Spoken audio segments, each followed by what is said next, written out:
Happy everyone. আশা করি তোমরা সবাই অনেক ভালো আছো। আজকে আমরা কোষের আরেকটা অংশ নিয়ে আলোচনা করব। ওকে, আসা যাক। সারিবৃত্ত কাজের ভিত্তিতে আমরা ভাগ করব। সারিবৃত্ত কাজের ভিত্তিতে আমরা ভাগ করেছি দেহকোষ এবং জননকোষ দুইটা ভাগে। আমরা জেনেছি দেহকোষ এবং জননকোষ দুইটা অংশে বিভক্ত। সারিবৃত্ত কাজের ভিত্তিতে কোষ। আমরা এখন দেহকোষ এবং জননকোষ সম্পর্কে আলোচনা করব। ওকে, আসা যাক। তো এখানে দেখো, আমাদের দেহকোষ যেটাকে আমরা কি বলছি বলতো? Somatic sell.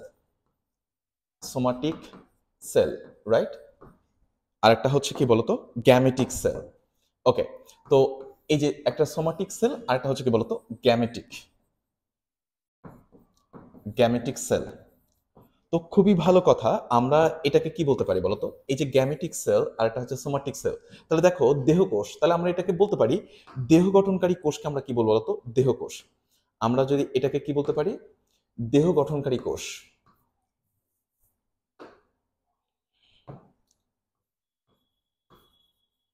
দেহ গঠনকারী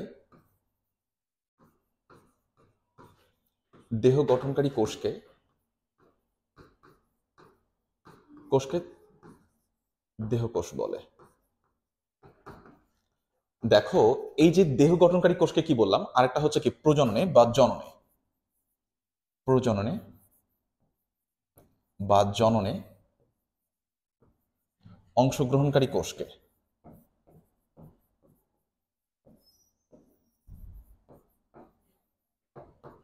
অংশগ্রহণকারী কোষকে কোষকে কি বলে বলতো? Gametic cell. প্রজননে বা জননে অংশগ্রহণকারী কোষকে আমরা এটাকে কি বলছি? Reproductive cell. এগুলোর অনেকগুলো অল্টারনেট আমরা নাম বলতে পারি। এটাকে আমরা বলতে পারি reproductive cell. Reproductive or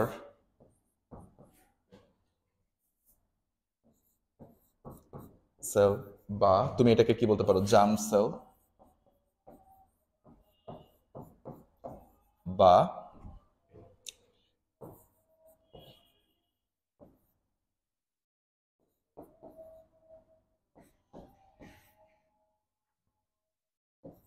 gametic cell বা জনন কোষ।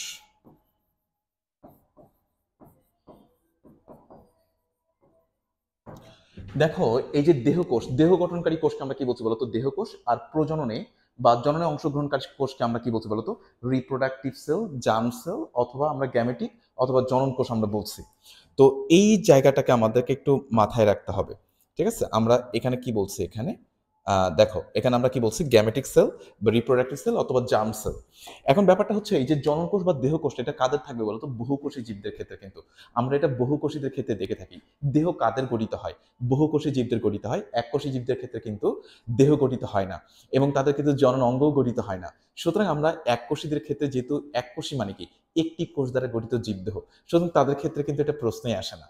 সুতরাং বহুকোষী জীবদের ক্ষেত্রে দেহকোষ এবং জননকোষ গঠিত হবে, রাইট? তাহলে এই যে দুইটা অংশ গঠিত হচ্ছে কিন্তু শুধুমাত্র বহুকোষীদের জীবদের ক্ষেত্রে। বহুকোষী বহুকোষী হ্যাঁ, বহুকোষীদের ক্ষেত্রে আমরা দেখতে পাই। দেখো, এটা আমরা কাদের ক্ষেত্রে দেখতে পাচ্ছি বলতো? বহুকোষী জীবদের ক্ষেত্রে। বহুকোষী জীব। তাহলে বহুকোষী জীবের ক্ষেত্রে সোমাটিক সেল এবং গ্যামেটিক সেল সৃষ্টি হচ্ছে। তাহলে দেখো, এই যে এদের দেহকোষটা কি থাকে বলতো? ডিপ্লয়েড প্রকৃতির। তাহলে সোমাটিক সেল, এটা কি বলতো? কোন প্রকৃতির বলতো?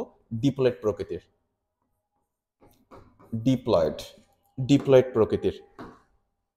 তাহলে দেহকোষটা কি প্রকৃতির বলতো? ডিপ্লয়েড প্রকৃতির। আমরা আরেকটু ক্লিয়ার করে দিতে পারি এখানে আমরা। ওকে, আর এখানে দেখো গ্যামেটিক সেলটাকে আমরা কি বলতে পারি বলতো? এটা হ্যাপ্লয়েড প্রকৃতির। হ্যাপ্লয়েড প্রকৃতির। দেখো, তাহলে এখানে দেখো যে সোমাটিক সেলটা হচ্ছে কি ডিপ্লয়েড প্রকৃতির, আর গ্যামেটিক সেলটা হচ্ছে কি হ্যাপ্লয়েড প্রকৃতির, রাইট? তাহলে এটা হচ্ছে জনন অঙ্গে গঠিত হয়, এটা জনন অঙ্গে ঘটে থাকে।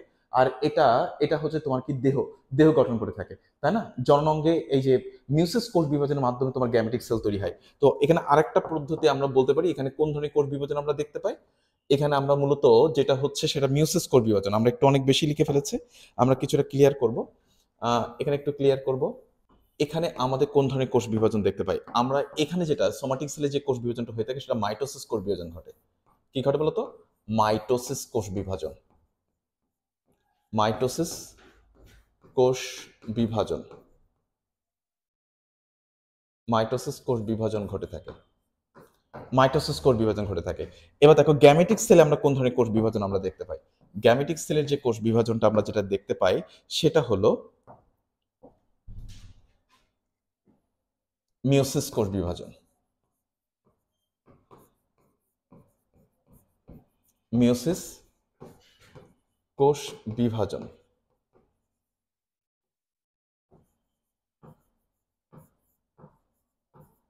মিওসিস কোষ বিভাজন। তাহলে গ্যামেটিক সেলে যে বিষয়টাকে দেখে আমরা এখানে মিওসিস কোষ বিভাজন ঘটে, আর সোমাটিক সেলে হচ্ছে মাইটোসিস কোষ বিভাজন ঘটে থাকে। এখানে শুধু এটুকুই। তাহলে আমরা জানলাম আমাদের হচ্ছে এখানে সোমাটিক এবং গ্যামেটিক যেটাকে সার্বিত কাজের উপর ভিত্তি করে ভাগ করা হয়েছে, একটা দেহকোষ আর একটা জননকোষ। একটা হচ্ছে সোমাটিক সেল আর একটা হচ্ছে গ্যামেটিক সেল। তাহলে দেহ গঠনকারী কোষকে আমরা কি বলছি? দেহকোষ। আর প্রজননে অংশগ্রহণকারী বা জননে অংশগ্রহণকারী কোষকে আমরা কি বলছি বলতো? জননকোষ। তাহলে জননকোষটা হচ্ছে হ্যাপ্লয়েড প্রকৃতির, আর তোমার হচ্ছে দেহকোষটা হচ্ছে কি ডিপ্লয়েড প্রকৃতির। এবং দেহকোষে কি ঘটে বলতো? মাইটোসিস ঘটে। এই মাইটোসিস কোষ বিভাজনের মাধ্যমে তোমার কি হচ্ছে বলতো? দেহ গঠিত হচ্ছে। আর মিওসিস কোষ বিভাজনের মাধ্যমে কি তৈরি হচ্ছে বলতো? জনন কোষ সৃষ্টি হচ্ছে, যেই জনন কোষটা প্রজননে অংশগ্রহণ করে নতুন জীব সৃষ্টি করছে। ক্লিয়ার? That's all today. তোমরা সবাই অনেক ভালো থাকবে। All the best.